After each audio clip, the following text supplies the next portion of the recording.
Hola, buenas. Estamos en el podcast Hablando y Educando y hoy tenemos dos invitados muy especiales. Bueno, yo soy Ignacio Rodríguez, soy el director comercial del ICE, el Instituto Calasanz de la Ciencia de la Educación. Y hoy tenemos con nosotros a Ernest Botargues, que es el director del ICE, y a uno de los autores que más cariño le tenemos, que es José Ramiro Viso. José Ramiro es doctor en educación, licenciado en psicología, es profesor de ESO, es orientador, es psicólogo. José, eres de todo, macho, esto. Ahora nos Eso contará. quiere decir que no soy joven. Bueno, no. Lo importante es ir cumpliendo años, macho, da igual la edad. Y bueno, tenemos a Ernest, que es el director del ICE, que nos va a acompañar. Y nada, la dinámica de esta pequeña entrevista es hablar un poco sobre los problemas que hay en la educación, más concretamente sobre la comprensión lectora, que hemos visto en los colegios que es uno de los principales problemas que tienen los chavales. Y nada, bueno, Ernest, si te quieres presentar. Sí. Nada, yo lo que me gustaría para empezar es, ya que venimos del ruido de los resultados de PISA y que tú estás trabajando y estás en aula, ¿no? Vives desde la experiencia, que nos puedas comentar cómo ves el contexto actual, ¿no? Ujú. Bueno, pues vamos a ver. Yo ya llevo 29 años y alguno más por ahí de estos que no cuentan, como digo yo, que estabas a veces de prácticas y demás. Pero bueno, de profesor y de psicólogo, pues ya es el 29º. También he tenido un paréntesis durante 3 años en Estados Unidos, también ejerciendo como profesor y como psicólogo. He sido también profesor asociado de la universidad, que es un tema que a mí me gusta mucho. Me gusta muchísimo el tema de la formación continua del profesorado, que es algo que también desde hace unos 24, 25 años también realizo. Y durante una época, pues ejercí, digamos, algo que a mí me gustaba mucho, que era la formación inicial del profesorado, porque claro, no solo es importante la formación continua, no solo es importante parchear durante el camino, poner al día a los profesores, lo cual lo es, pero también es interesante poner unas buenas bases, ¿no? Entonces, por eso a mí mi acercamiento a la universidad fue de un poco desde esa dinámica. Pero bueno, uno tiene tantas cosas que hacer que, bueno, que tiene que a veces optar, ¿no? Pues opté por sacar adelante la tesis doctoral, por escribir algunos libros de educación que me interesaba mucho hacer y, por supuesto, opté por mi familia. Es decir, yo sobre todo me considero un educador. Yo soy un educador de 3 hijos y luego soy un educador de muchos alumnos que han pasado por mí, ¿no? Entonces, el tema de la comprensión lectora, pues para mí es uno de los grandes problemas. Vamos a decir, es el eterno problema o uno de los eternos problemas de la educación.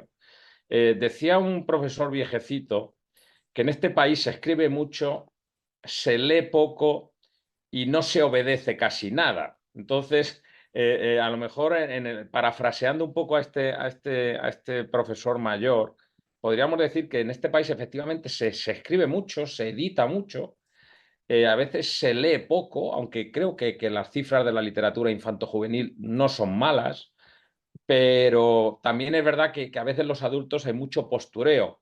Si bien es verdad, tenemos que decir que con la pandemia se ha recuperado el gusto lector. Entonces, claro, eso es muy importante, porque luego los hijos hacen también, los hijos y los alumnos hacen lo que ven a sus mayores, tanto a los padres y madres como a sus profesores y profesoras, ¿no? Y luego sí que podríamos, parafraseando, da la sensación, de que en determinados cursos pues se comprende poco, ¿eh? No voy a decir que no se comprende casi nada, pero sí que es una queja de los profesores, sobre todo los de la ESO, los de los cursos superiores, que da la sensación como que los alumnos o ellos se quejan de que no entienden nada. Dicen, es que estos no entienden nada, estos chavales no entienden nada, ¿no? Entonces, evidentemente estamos en otra cultura, que es la cultura de la imagen y se maneja menos lecturas amplias y sosegadas y prolijas, ¿no? Es decir, los alumnos no aguantan una película de hora y media y en detrimento de ello, pues prefieren un vídeo de 20 segundos. Pues eso también se refleja en la lectura, es decir, para un alumno no te aguanta un Crimen y Castigo, no te aguanta un Quijote, no te aguanta, es decir, unas novelas con fundamento, es decir, solo unos pocos privilegiados lo aguantan. una regenta, ya me estoy yendo un poco arriba, ¿no? Pero bueno, entendedme. Les cuesta, de la misma manera que les cuesta mantener la atención en una película extensa y prefieren vídeos cortos, les cuesta mantener la concentración en una lectura un poco extensa. Si a eso añadimos el empobrecimiento del vocabulario, es decir, hay un empobrecimiento del vocabulario, es un poco un círculo vicioso. Entonces, yo creo que en ese sentido hemos ido un poquito para atrás. Es decir, cada vez hay más problemas lectores. Luego, ¿qué podría decir? Que a veces el profesorado, a veces la administración nos exige tanto, las direcciones de los centros nos piden que seamos, que lleguemos, que demos la materia, que demos el currículum, que lleguemos hasta el final todo lo que nos proponen. Y a veces no seleccionamos, ¿no? Yo creo que también esto te lo da también la experiencia, la capacidad de seleccionar, de centrarse en algo. Y yo creo que en primaria y en la asignatura de lengua, si uno coge los libros de lengua de nuestro sistema educativo, de cualquier editorial, me da lo mismo, quieren abarcar mucho. Un libro de lengua va a tener casi siempre 4 o 5 partes. Va a tener una parte de gramática, va a tener una parte de comunicación, llaman comunicación. En esa comunicación entra la comprensión lectora y la expresión escrita. Entonces ya esa parte se subdivide en 2. Va a tener una parte de diversidad, entonces también hay un bloque que habla de las lenguas nacionales, que también es interesante, pero claro, es otro apartado más, y luego hay un apartado de literatura y un apartado de gramática, por supuesto, ¿no? Donde ahí pues también entra el tema del léxico y muchas cosas. O sea, ¿qué me parece a mí? Que a veces el currículum es como un poco dispersivo. Entonces, quizá en algunos cursos habría que centrarlo más en lo que es la comprensión lectura pura y dura. Y a mí me ha abierto los ojos, pues por ejemplo, en este caso, la realidad americana, sobre todo en los cursos de primaria. En primaria prácticamente los americanos, que bueno, tampoco destacan en PISA, pero yo creo que eso lo hacen bien. Prácticamente tienen como 2 grandes asignaturas, que son matemáticas y comprensión lectora. No es lengua, es comprensión lectora. Ellos hacen miles de lecturas e intentan utilizar algunas de las técnicas que yo en mis libros utilizo, por ejemplo, trabajar las inferencias. Yo digo esta palabra y a lo mejor alguno de nuestros oyentes ni siquiera sabe muy bien lo que es una inferencia, ¿no? O sea, es una palabra mágica. En las escuelas estadounidenses todo el mundo sabe lo que es una inference. Todo el mundo, todos los alumnos y tal. O sea, una deducción, o sea, con unos datos que tengo, soy capaz de deducir otros datos que no tengo. Y entonces eso tiene mucho que ver con la comprensión lectora. ¿Qué más podría decir? Bueno, voy a decir otra cosa más y luego me comentáis alguna otra cosa. Nuestra manera de abordar los textos a veces, me parece a mí en la escuela, y la manera en que los alumnos se expresan, yo he notado a lo largo de todos estos años que los españoles somos especialmente analíticos, o en la escuela nos preparan para ser como muy analíticos. Y entonces, si somos demasiado analíticos, acabamos en el detalle. Entonces, es muy curioso que a veces los alumnos se fijan en detalles, pero cuando tú les preguntas cuál es el tema del texto o cuál es la idea principal, no lo saben. Se han fijado en un detalle que no es significativo, que no es relevante. Sí, se acuerdan algunos, pero esa es una comprensión muy dispersa, porque está basada en detalles, en cosas nimias o poco relevantes, o no fundamentales, o no sustanciales. Cuando si nosotros trabajáramos muy bien lo que es el tema y la idea central o la idea principal, pues de ahí ya luego podríamos llegar a ideas secundarias, podríamos llegar a detalles. Pero tú a veces, perdón, hablo tú impersonal, yo a veces tengo la experiencia que cuando les preguntas a los alumnos, ¿y esto de qué va? ¿Cuál es el tema? ¿Y esto de qué va? No lo saben. No lo saben, no Y centran José, el tema. ¿qué soluciones puede haber? Porque, claro, hablamos mucho de todo esto de las redes sociales, internet, a los chavales les distrae mucho. Lo que dices, cuando ves un WhatsApp que han inventado otro idioma. Entonces, ¿qué soluciones les podemos dar a estos chavales para que comprendan mejor y avancen en el vocabulario, en la lectura, en la escritura? Sí, vamos a ver.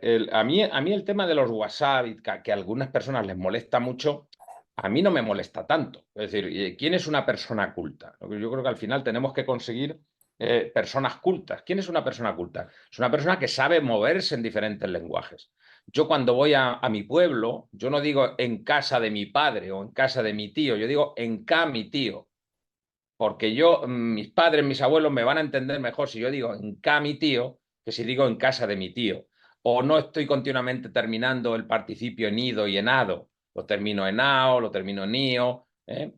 Bueno, en ese contexto yo manejo, si a mí me llaman a la tribuna del Parlamento de España o de Cataluña o de Francia, pues yo voy a utilizar un lenguaje lo más correcto posible. Entonces, a mí no me molesta mucho que los alumnos utilicen una jerga en WhatsApp o en sus comunicaciones si luego saben manejarse de otra manera en otros contextos. El problema es que a veces se rebajan tanto y no saben salir, es decir, no manejan nada más que una jerga muy empobrecida. Ese puede ser el problema. Pero tampoco yo me cebo en eso. Hay algunos profesores que les molesta mucho. A mí particularmente no tanto. ¿Qué les recomendaría? Evidentemente yo tengo que partir de la cultura que tengo. La cultura que tengo es una cultura de la imagen, es una cultura del TikTok, es una cultura de la inmediatez. Pero eso no está reñido con decir, oye, ¿por qué no empezamos a trabajar la lectura de otra manera? Y empezamos por el tema, y empezamos por el título, y empezamos por la idea central. Eso no está reñido. Me da lo mismo que sea un vídeo de 20 segundos o que sea un vídeo de 2 horas. ¿Cuál es la idea central de este vídeo? Eso, Lo pero puedes bueno, poner. hablando de educación, ¿Mm? ¿cuál es el rol ahora de la figura del profesor, la figura del maestro, la Sí. maestra? ¿Qué sentido tiene hoy? Porque parece que queda como desplazado, como... ¿Qué nos puedes decir? No queda, no es la palabra. Te entiendo por dónde vas, pero creo que no es la palabra desplazado. Creo que la palabra más correcta es tan central en la sociedad que está abrumado. O sea, no está desplazado, es toda la sociedad mira al profesor. O sea, la sociedad ha considerado las aulas, los colegios, que están compuestas de aulas y profesores, el colegio es el sitio donde la sociedad vuelca todo. Es decir, incluso para vacunar a los alumnos, los vacunamos en los colegios. Es decir, es un sitio donde todo va a parar allí. Es decir, todo lo que los padres, las familias, por determinadas circunstancias, a veces por un poco de dejadez, otras por un poco de ignorancia, otras porque se sienten sobrepasadas, todo va a parar a la escuela. Entonces, ahora mismo, por ejemplo, hay un problema que entiendo un poco la pregunta. No estoy de acuerdo con el adjetivo que has utilizado, porque sí que al final el maestro es un tipo central, tan central, que estamos abrumados, estamos sobrepasados. Es decir, por ejemplo, yo ahora te hablo como profesor y como psicólogo, y voy a tirar piedras a mi tejado de psicólogo. Hay un sobrediagnosticismo, hay un exceso de diagnóstico. Claro, hay tanto diagnóstico, hay tan exceso de es tal el exceso de etiquetar a los alumnos con un diagnóstico que un profesor con la ratio que tiene no puede llegar. Es imposible. Es Y imposible. entonces, ¿qué soluciones tenemos para...? Porque Soluciones tenemos, el problema es gordo, soluciones hay. Es decir, yo creo que una gran solución o una primera solución, evidentemente, es que los padres que nos ceden a sus hijos, pues una de las cosas que tienen que hacer desde mi punto de vista, porque es verdad que los ponen en nuestras manos, pero se tienen que fiar de nosotros, se tienen que fiar de la escuela. Un problema que tiene la escuela es que, además de que la sociedad pone los ojos en ella, de que los padres les ceden mucho terreno, cuando luego el profesor quiere intervenir, a veces las familias no se fían. Entonces, ahí tenemos un problema, porque en dos instancias que deberían ser totalmente colaboradoras, amigas, se convierten muchas veces en instancias enemigas, recelosas, suspicaces. Entonces hay un problema fuerte. ¿Por qué? Porque los que tienen que ser estrechos colaboradores a veces se convierten en recelosos enemigos. Y claro, Cuando un profesor hace una corrección a un niño, porque claro, las intervenciones de los profesores, aquí hay otro gran debate entre los puristas serían los profesores instructivos, es decir, yo solo quiero instruir. Esos son los profesores puristas. Y luego hay otro debate en el que yo me incluyo, perdón, otra parte en el que yo me incluyo, que son los profesores educadores. Es decir, mi misión no es solo instruir en matemáticas, sino que, bueno, dadas las circunstancias, dada la complejidad de la sociedad actual, dadas las dificultades que tienen a veces las familias y determinadas familias más, porque están desestructuradas, porque son vulnerables, porque no tienen medios, me toca hacer no solo de instructor, sino que me toca hacer de educador. El problema es cuando a mí me toca hacer de educador y la familia se mosquea, es recelosa, es suspicaz con mi intervención de educador. Entonces, eso al profesorado le despista mucho, porque el profesor hace de educador un poco porque le mandan y otra gran parte por vocación, ¿no? Porque cuando ve algo, cuando ve a un niño que no solo no sabe matemáticas, sino que pues, está teniendo un comportamiento mal educado o poco decoroso o incorrecto o agresivo incluso, pues un buen educador interviene. Entonces, si esa intervención es respaldada por la familia, pues la cosa va estupenda. Pero si esa intervención es cuestionada por la familia, pues ya ese profesor se ha metido en un problema. Pero es que si esa familia lo exagera un poco y le mete en un problema mayor al profesor, ese profesor no va a intervenir más. O sea, ese profesor no va a intervenir más. Sí, no va a crear problemas, ¿no? Claro, ahí sí que estoy de acuerdo con Ernest. Se desplaza, se inhibe, porque no va a querer más problemas. Y así así no se colabora. Así sí que no se colabora. Pero bueno, esto da para una charla Grande. Bueno, larga pues y tendida. otro día. Claro, otro día. Volviendo al Entramos un poco en materia, el tema de Sí. la comprensión lectora, pues, Ujú. focalizamos y entramos ahí porque yo creo que es un elemento clave del momento y que nos puedes ayudar. Tú Sí. cuando vienes, ¿no? Has hablado de tus experiencias formativas y una de ellas es ir a otro país y al regresar, ¿no? Nos traes una experiencia que da un Nos fruto. traes esto, ¿no? Que hemos venido a Sí. hablar de mi libro, como decía Umbral. Sí, sí, Y, sí. y eso lo presentas como un modelo de aprendizaje significativo e integrador. ¿Qué quieres decir con eso? Y después si nos puedes explicar, nos puedes desgranar un poco qué es este material, ¿no? Sí, muy bien. Mira, al final yo lo llamo aprendizaje significativo integrador porque la idea es que este tipo de material es que sirva para todo tipo de materias. No está pensado para el profesor de lengua. Es un material totalmente transversal. Entonces, eso quiere decir que está pensado para muchas asignaturas, para varias asignaturas.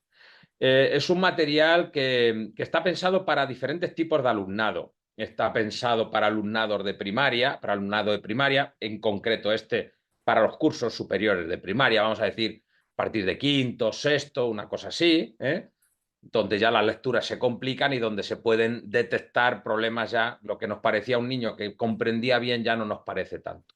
Y, por ejemplo, donde hay muchos problemas de lectura es en primero y segundo de eso. También este material es interesante para este tipo de alumnos. Es interesante para alumnos que tienen dificultades en obtener la formación, la titulación de la ESO por la vía ordinaria, tercero o cuarto de ESO, y que se ven abocados pues, a hacer una diversificación curricular o unos programas de mejora. Bueno, cada comunidad los llama de una manera. O van a acabar en una formación profesional básica. Es un material muy interesante. Yo tengo también incluso compañeros, profesores que han utilizado este material en escuelas de adultos. Entonces, es un material que es muy transversal. Por eso era un poco este subtítulo, Modelos para el aprendizaje significativo e integrador, pero en el fondo son procesos o herramientas o estrategias para una comprensión lectora fácil, para comprender mejor, llámalo fácil o mejor, o óptima, llámalo como quieras, ¿no? Entonces, esa es la idea. La idea es, y con un método que yo aprendí en América, que a mí me gustó mucho en América, a veces en España teorizamos demasiado. Yo noté una cosa, y bueno, lo está diciendo la persona quizá a lo mejor menos adecuada, porque yo soy una persona que me gusta hablar, pero sí, pero me gusta, a mí me molesta un poco cuando me dicen eres un poco hablador, pero me gusta que me digan que soy conversador, porque sí que es verdad, yo me considero un gran conversador. Es decir, hablo, pero si la otra persona dice cosas interesantes, yo voy a escuchar y voy a preguntar. Yo sí que soy un gran preguntón. No es el caso de esta tarde, me estáis preguntando vosotros a mí, pero yo soy un gran preguntón. Me gusta preguntar para llegar a Roma o para llegar donde sea. Bueno, un poco el modelo que yo sigo es un modelo un poco no, es americano, donde hay muy poquita teoría, es decir, yo te explico de qué va esto, ahora os diré algunos de los temas que pueden ser interesantes, yo te explico, tú y yo aprendemos, me parece la parte más importante del modelo. O sea, yo te llevo de la mano, yo te voy a enseñar, por ejemplo, si decimos que es importante para la comprensión lectora, como ya hemos anticipado antes, captar cuál es el tema de una lectura, yo te enseño y te llevo de la mano paso 1, paso 2, paso 3, paso 4, paso 5, para decirte una serie de técnicas, una serie de trucos, una serie de herramientas para que tú captes el tema de ese texto o la idea principal de ese texto. Y por último, te dejo solo, o sea, tú aprendes, ¿no? Un poco, así es la cosa, así es el tema principal, esto es un tema principal, yo te lo explico, así lo descubrimos, tú y yo lo aprendemos juntos, pasito a paso, y luego te dejo que hagas tus fichas, que hagas tus lecturas tú solas, tú solo con el método que yo te he explicado. ¿Qué pasa un poco en España? ¿O qué pasa? ¿Qué había notado yo en los libros españoles? ¿Y dónde está la novedad de esto? Que muchas veces en España hay libros de comprensión lectora, que yo no digo que sean malos, pero es un conjunto de lecturas donde el alumno lo tiene que hacer solo.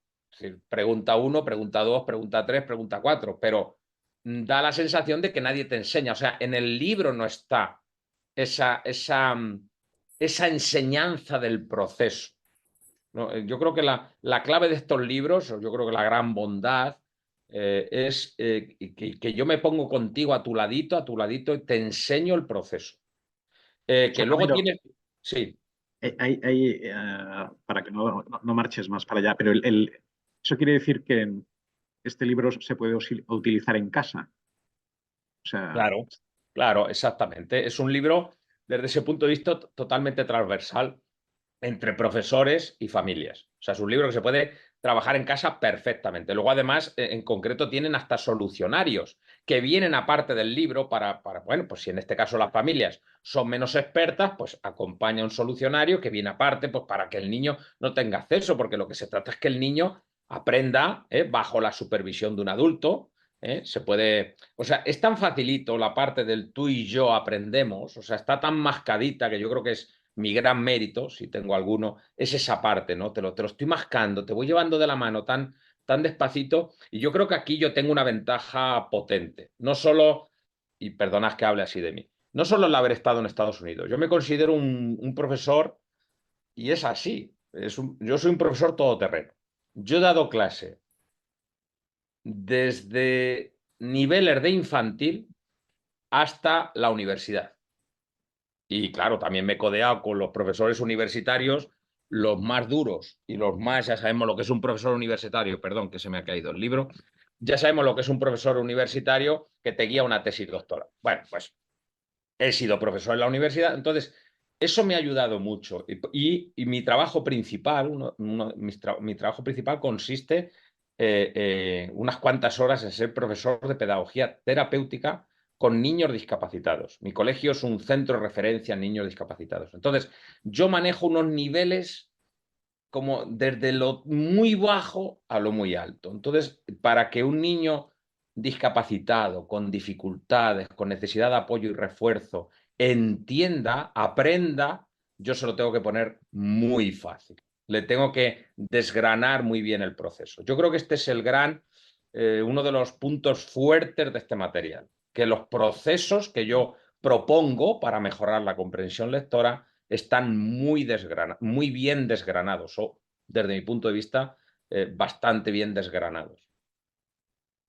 para facilitar a la gente que nos pueda escuchar, puedes entrar, ¿no? Concretarnos alguna experiencia. ¿Algún modelo, alguna praxis? En cuanto a algunos de los procesos, por ejemplo, que tratamos, Perfecto, sí. vale, pues algunos de los Algo que procesos pueda servir para identificar más lo que estás hablando, ¿no? Para claro. subrayar la importancia de este modelo. Sí, bueno, la idea es, por ejemplo, si vamos a, imagínate, voy a coger uno de ellos, uno de los volúmenes, y se compone, yo voy a trabajar en ese volumen, el volumen 5, que es por decir uno, voy a trabajar 8 procesos. Por ejemplo, un proceso es la idea principal, ya lo hemos dicho antes. O sea, cómo reconocer, te voy a dar unas estrategias para que tú tengas, para que tú sepas reconocer cuál es la idea principal de un texto. Y para que tú sepas conectar esa idea principal con algunos de los datos que aparecen en el texto, por ejemplo. Ese es un proceso que se trabaja y se trabaja así. Tanto cuando la idea principal está explícita como cuando en algunos textos está implícita. Si un texto está bien escrito, luego también en España hay personas que escriben muy bien, escribir es muy difícil, ¿eh? Ese es otro terreno para otro día, esta es otra charla interesante para otro día. La gente se piensa que escribir es fácil, escribir es muy difícil. Muchísimo más fácil hablar que escribir. Hablar en público tampoco es fácil, pero ya os aseguro yo que me muevo en ambos terrenos y es muchísimo más fácil hablar en público que escribir, ¿eh? Entonces, otro proceso es el resumen. O sea, ¿cómo se hace un buen resumen? Yo digo y doy unos trucos o utilizo un método. O sea, yo sé que cuando una autora escribe algo, se ha planteado unas preguntas. Entonces, vamos a detectar las preguntas que se ha hecho el autor y cuando yo voy leyendo el texto, voy dando respuesta a esas preguntas, con las respuestas a esas preguntas ya tengo el resumen. Un resumen lógico y coherente. Entonces, digamos, hay un fallo muy gordo por parte del profesorado. Que es que a veces mandamos cosas, pero no explicamos bien los procesos. Es decir, si tú mandas tareas pero no explicas bien el proceso, estás abocado a que salgan mal. Yo a mis alumnos les digo, mira, yo gasto todo el tiempo del mundo en los procesos. Yo lo explico, lo requete explico, porque luego yo quiero que cuando llegue el examen, cuando llegue la prueba, cuando llegue la ficha, esté todo bien. Yo no tengo que utilizar el boli rojo. Yo no quiero utilizar el boli rojo.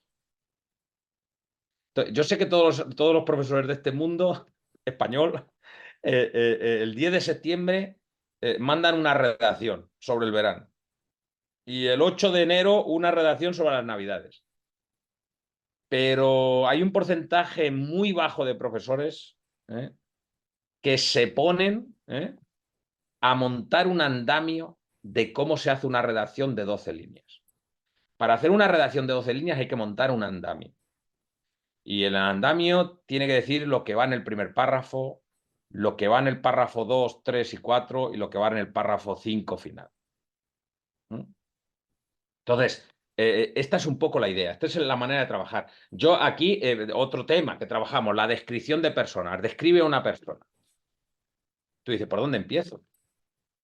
Bueno, pues yo te enseño aquí, vamos a describir, pues hay dos aspectos grandes, lo físico, lo que se ve, y lo psicológico, lo que no se ve, el modo de ser y tal. Pero claro, en el material que yo te propongo, a lo mejor te doy unas listas de adjetivos que tengan que ver cómo se describe una cara, cómo se describen unos ojos, porque cuando tú le mandas a un niño, dime cómo son los ojos, a lo mejor no sale de decir negros, pero jamás te va a decir rasgados.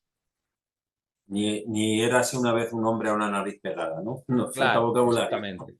Entonces, todo se trabaja así, todo se trabaja así. Otro tema, otro proceso que trabajamos, las inferencias.